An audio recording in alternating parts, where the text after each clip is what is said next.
কোরবানির বাজারে যদি গরু বিক্রি করতে নাও, বিক্রি যদি না হয়, রশিটা গলায় পেঁচায় দিলে গরুটা মালিকের আগে আগে বাড়ি চলিয়া যায়। গরুটায় মালিকের থেকে সব, মালিকের থেকে একটা টাকাও পায় না। গরুটা দিয়ে তাকায় দেখ, ঘুমানোর জন্য আরামের বিছানাও গরুটায় পাইল না। কই গোয়াল ঘরে শোয়ায় রাখলো, তাকায় দেখো গরুটা কত কষ্টে সেখানে রাত্র কাটায়। মশার কারণে ঘুমাইতে পারে না, ভালো বিছানার কোনো আয়োজন নাই। এরপরও গাভীটা সারাটা রাত সজাগ থাকে, বাচ্চারে দুধ দিতে পারে না।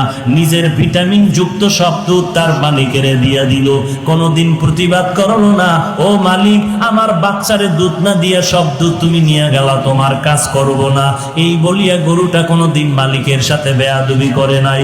কোরবানির বাজারে যদি গরু বিক্রি করতে নাও, বিক্রি যদি না হয়, রশিটা গলায় পেঁচায় দিলে গরুটা মালিকের আগে আগে বাড়ি চলিয়া যায়।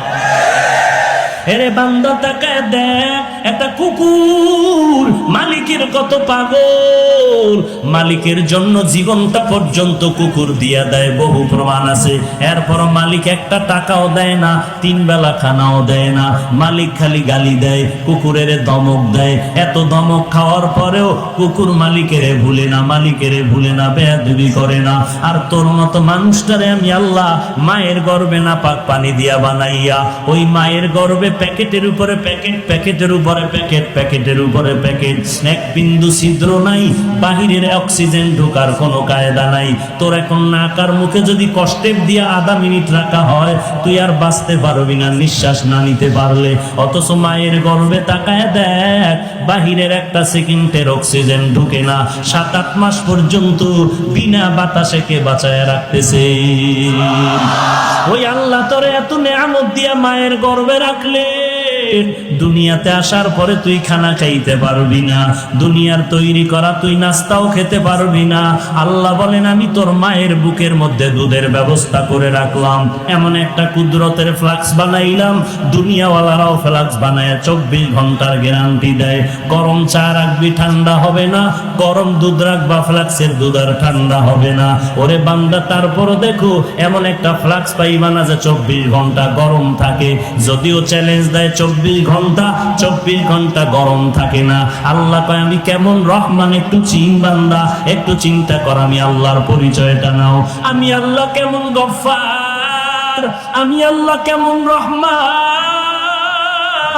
এমন একটা ফ্লাক্স আমি বানাইলাম, তোর আরামের জন্য দুধের ব্যবস্থা করে রাখলাম। মায়ের বুকের মধ্যে এমন এক কুদরতের ফ্লাক্স আমি বানায় রাখলাম, ওই দুধটা তুই 2 বছর পর্যন্ত পান করবি। যেইভাবে আমি আল্লাহ তৈরি করে দিলাম ওইভাবে থাকবে, ঠান্ডাও হবে না, গরম হবে না, পাতলাও হবে না, কোনো হবে না। 2 বছর পর্যন্ত দুধ পান করবি। ওরে বান্দা ওই ফ্লাক্সের দুধ কখনো নষ্ট হবে না। এরে বান্দা তাকায় দেখ, তুই দাঁড়াইতে পারো না, বসতে পারো না, আমি আল্লাহ তোর কত সুন্দর লালন পালনের ব্যবস্থা করলাম। তোর এখন বাথরুমের দরকার, মাকে বলতে পারো না আমারে বাথরুমে নাও। তোমার এখন খানার দরকার, আম্মা জানকে বলতে পারো না আম্মা আমাকে খানা দাও। কি করতেছো বান্দা? তোর একটা পুঁজি হলো শুধু কান্নার আওয়াজ, কান্নার আওয়াজ, কান্নার আওয়াজ। ওই কান্নার আওয়াজটা শুধু মা বুঝতে পারে। কান্না দিয়ে তুমি কি চাও? আব্বা জান বাচ্চার কান্না শুনে কয় বাচ্চা কেন কান্না করতেছে, তাড়াতাড়ি ভাত দে, ক্ষুধা লাগছে। মায়ে কয় না না, বাচ্চা এখন ক্ষুধার কান্না কাঁদে না, কারণ 3 মিনিট আগে বাচ্চাটারে কান্না দিয়েছি। বাবায় বলে তো কান্না করে কেন? বলে এখন বাচ্চাটা ঘুমায় যাবে, ঘুমের জন্য বাচ্চাদের একটা কান্না আছে, ওই কান্না কাঁদে। আল্লাহ কয় বান্দা তাকায় দেখ, বাথরুমে যাওয়া লাগবে, তুই বাচ্চা মানুষ বলতে পারো না, শুধু কান্না করো। ওই কান্নার মধ্যে তুই কখন কি চাও আম্মা জান বুঝতে পারে, আর জগতে কেউ বুঝে না।